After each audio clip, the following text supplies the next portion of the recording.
prépare-toi comme Marie.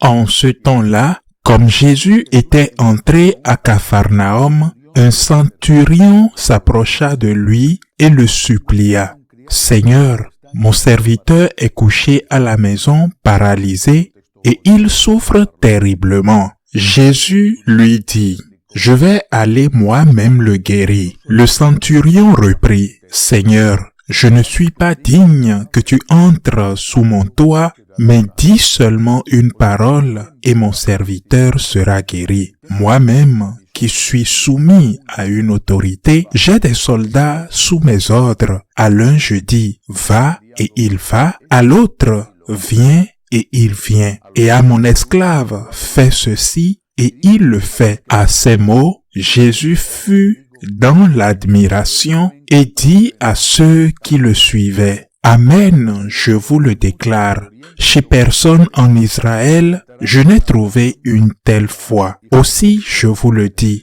beaucoup viendront de l'Orient et de l'Occident et prendront place avec Abraham, Isaac et Jacob au festin du royaume des cieux. » Acclamons la parole de Dieu.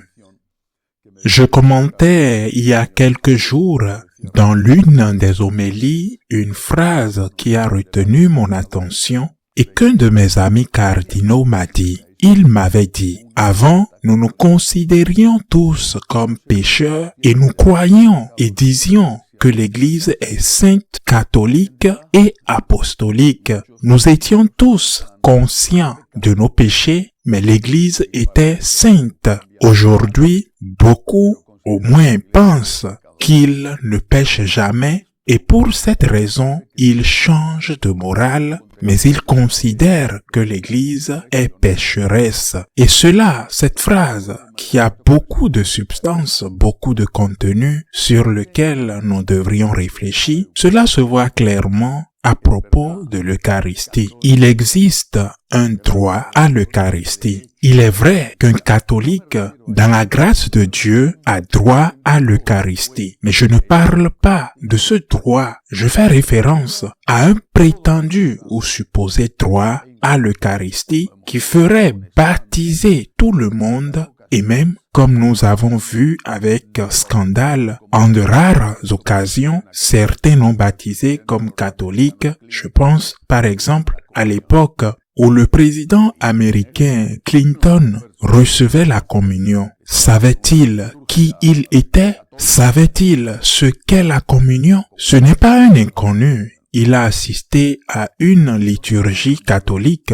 Il est venu communier. On lui a donné la communion. Si une personne va communier et vit maritalement, qu'elle soit homosexuelle ou hétérosexuelle, elle a donc une relation qui implique non seulement parce qu'il s'agit d'une cohabitation qui, s'il n'y avait pas de relation sexuelle en soi, ne serait pas mauvaise, mais parce que dans cette cohabitation, il y a des relations sexuelles et elles sont en dehors du mariage. Cette personne va communier et si le prêtre lui disait, parce qu'il le connaît peut-être, je ne peux pas te donner la communion, il serait extrêmement en colère, voire dénoncerait le prêtre parce qu'il est, selon cette personne, le privant d'un droit. Nous en avons aussi d'autres cas. Je ne dis pas seulement deux concubins, mais divorcés et remariés sans avoir fait aucun type de discernement. Parce que dans cette circonstance,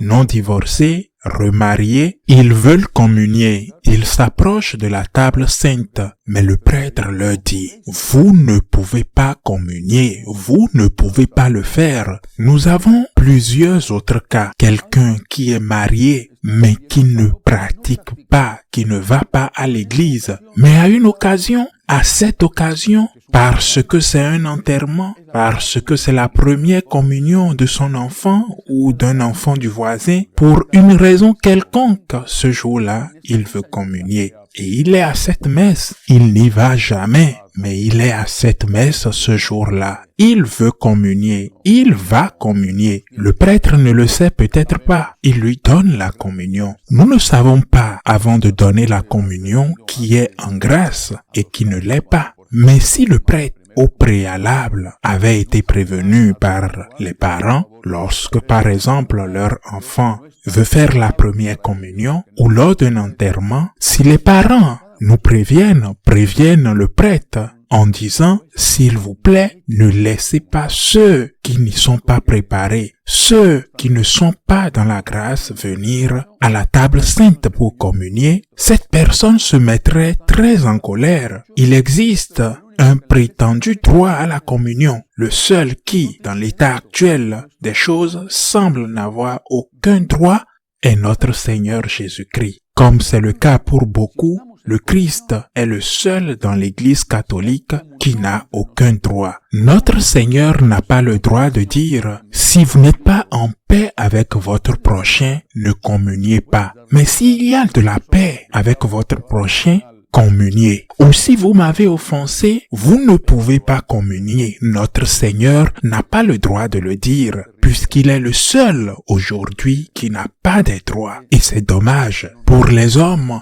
il existe un prétendu droit à la communion, mais pour notre Seigneur Jésus, aucun droit. Voilà ce qu'est notre société aujourd'hui. Vous ne pouvez pas serrer dans vos bras une personne que vous venez de poignarder sans avoir au préalable demandé pardon. La situation est terrible parce que nous ne nous rendons pas compte, sûrement parce que nous avons complètement perdu de vue le sens du surnaturel. Mais le fait est que chaque jour, d'innombrables sacrilèges sont commis et par des personnes qui le commettent par un acte officiel sacrilège en entrant dans le temple, en ouvrant le tabernacle, en prenant le ciboire avec les formes consacrées, en le jetant par terre et en marchant dessus. Et nous disons quoi? Nous disons quoi? Toute communion faite dans le péché mortel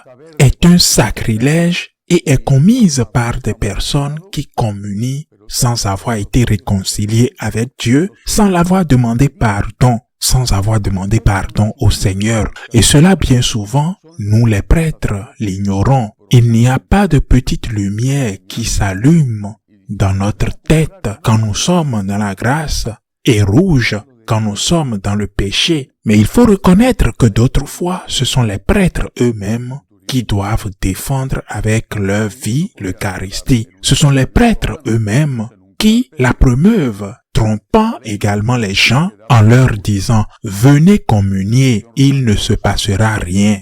Pourquoi je parle de ça aujourd'hui? Parce qu'il y a l'histoire du centurion. Les Juifs ne pouvaient pas entrer dans la maison d'un Romain, encore moins dans une caserne. La loi leur disait qu'ils seraient impurs s'ils le faisaient. Le centurion romain le savait. Il veut éviter Jésus, à qui il demande une faveur. Il veut éviter un problème. Et il dit cette phrase, « Je ne suis pas digne que tu entres dans ma maison. » Mais cette phrase, recueillie par l'Église, conservée au point que nous la prononçons tous avant la communion, cette phrase implique bien plus que le geste poli d'un Romain envers un Juif. Cette phrase est une reconnaissance de la communion, est une reconnaissance de l'entrée du Seigneur dans votre maison. C'est un honneur immérité, c'est une reconnaissance d'un honneur immérité. Nous tous,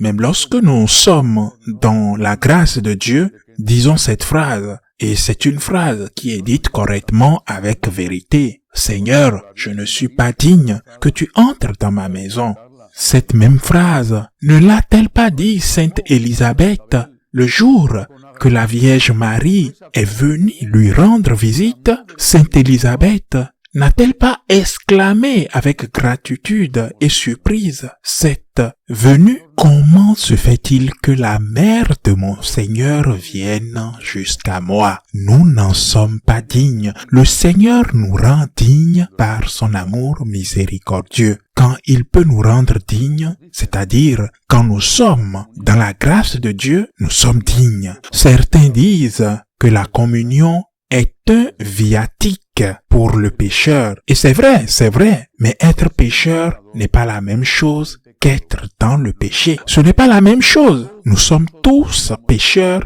à l'exception de la Sainte Vierge. Tout être humain est pécheur, à commencer par le péché originel. Et quand nous commençons la messe, nous disons « Je reconnais que j'ai péché » et nous demandons pardon. Seigneur, prends pitié de nous. Seigneur, aie pitié de nous. Par conséquent, l'Eucharistie est le viatique du pécheur. Oui, mais nous ne sommes pas tous dans le péché. C'est une chose d'être pécheur et une autre chose d'être dans le péché. L'utilisation du verbe être fait référence à l'essence, à ce que je suis. Je suis par exemple espagnol, je ne suis pas romain, ni italien, ni français. Et je crois que l'utilisation du verbe être a des significations, mais je suis espagnol. Et chez nous, l'utilisation du verbe être fait référence à l'essence, à ce que je suis, mais l'emploi du verbe estar fait référence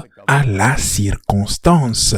L'Eucharistie est le viatique pour les pécheurs, oui, parce que nous sommes tous pécheurs, mais pas pour ceux qui sont dans le péché. Et c'est la doctrine de l'Église, immuable, et que personne ne peut changer. Remercions Dieu parce qu'il nous fait l'honneur de la communion, mais n'offensons pas le Seigneur en commettant un sacrilège face à sa bonté qui s'est mise impuissante entre nos mains. N'abusons pas en le faisant entrer dans notre maison sans avoir été réconciliés avec lui. Ainsi soit-il.